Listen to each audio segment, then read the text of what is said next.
12 minutes after 8 o'clock. It's time to go to film school.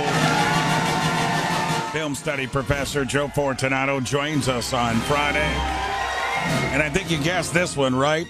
It's Groundhog Day week. So he's going to go back to 1993 and look at the comedy of that era, Groundhog Day, which I still give a big chuckle to every time I watch the movie. Joe, take it from there, my friend. Well, good morning, Ray. Good morning, everybody. And yes, happy Groundhog Day yesterday. And to celebrate, we are going to talk about Groundhog Day, which is celebrating its 30th anniversary, if you can believe that. Was released this week in 1993, February 12th, or I guess in a week or so. Directed by the great Harold Ramis, who also directed Caddyshack. It was, of course, starring Bill Murray, Andie MacDowell. And it's about, for those who aren't familiar, a narcissistic, self-centered weatherman who finds himself in a time loop on Groundhog Day, repeating that day over and over until he gets it right. The movie was selected in 2006 for preservation in the National Film Registry at the Library of Congress. It's ranked number 8 on the AFI's list of 10 great fantasy films. Premiere voted it one of the 50 greatest comedies, and it's included in the AFI's 2000 list of the top 100 funniest American movies. So it's no Oscars for this film, but lauded in terms of being culturally relevant and beloved. The film, of course, takes place in Punxsutawney, Pennsylvania, where the groundhog action always takes place. But the film was not filmed there. It was actually filmed in Woodstock, Illinois, which is only about 50 miles from where Bill Murray's hometown is in Willamette, Illinois. Since the film's release, as you might imagine, the town of Punxsutawney has now become sort of a major tourist attraction, and both Bill Murray and Harold Ramis have been the honorary grand marshal for the Groundhog Day parade at one time or another. There were some changes in the original script. The original versions of the script, co-written by Danny Rubin and Harold Ramis, Phil, it's the weatherman character, was already trapped inside Groundhog Day at the start of the story, so we join him on a typical day.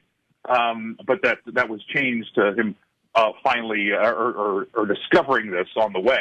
Originally, Phil was supposed to hunt down the groundhog in his lair, but they changed this because they thought it was too much like Caddyshack, where, of course, Bill Murray's character is hunting gophers. They also considered including an explanation for why Phil was stuck in this time loop.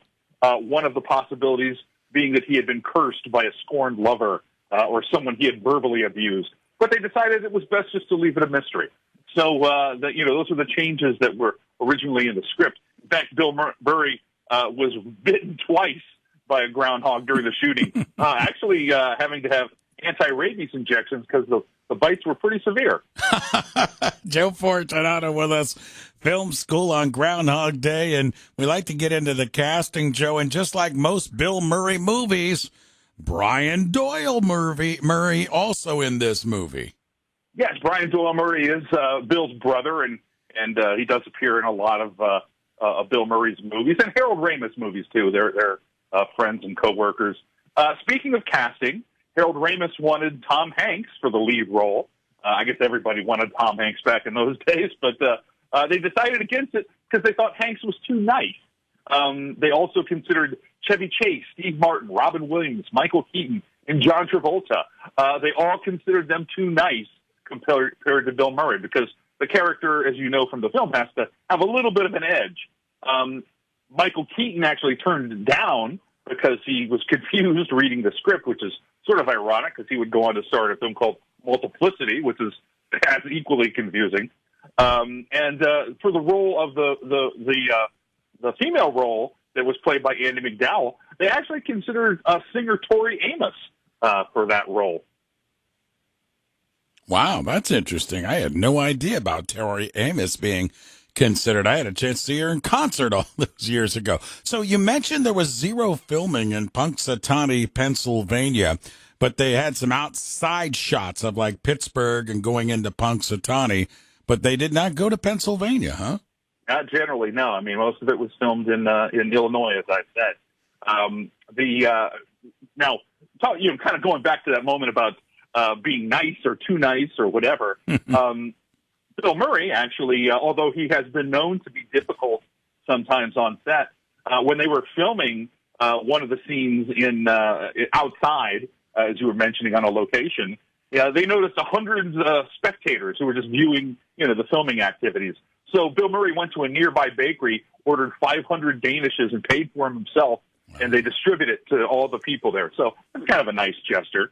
The other thing is Bill Murray was going through a divorce at the time of this filming, so he was kind of in a bad place, and he was really obsessing about the film, and he would constantly call up Harold Ramis, early mornings or the hours all through the night, and eventually Ramis sent the screenwriter, Danny Rubin, to sit down with Murray and iron out all of his anxieties, and that actually caused a rift between him and Ramis for years until they patched it up. And one other fun thing, the song that greets Bill Murray every morning when he wakes up is "I Got You, Babe" by Sonny and Cher. So we hear that on a loop, and they chose that song because it sort of was known for its endless repetitive chorus, which sort of mirrors Phil's predicament in the film. And Cher said that fans would send her letters saying that they love the song that she made for Groundhog Day, realizing that, of course, the song was actually recorded in 1965. And she said it helped boost album sales for her during that period of time. It's one of those movies when you're flipping around and going from the channels, you see it's on. I think most people stop and watch some of it again. It's a great comedy film, 1993's Groundhog Day. Film School with Joe Fortunato, film study professor. You'll be able to relive this presentation at WAKR.net.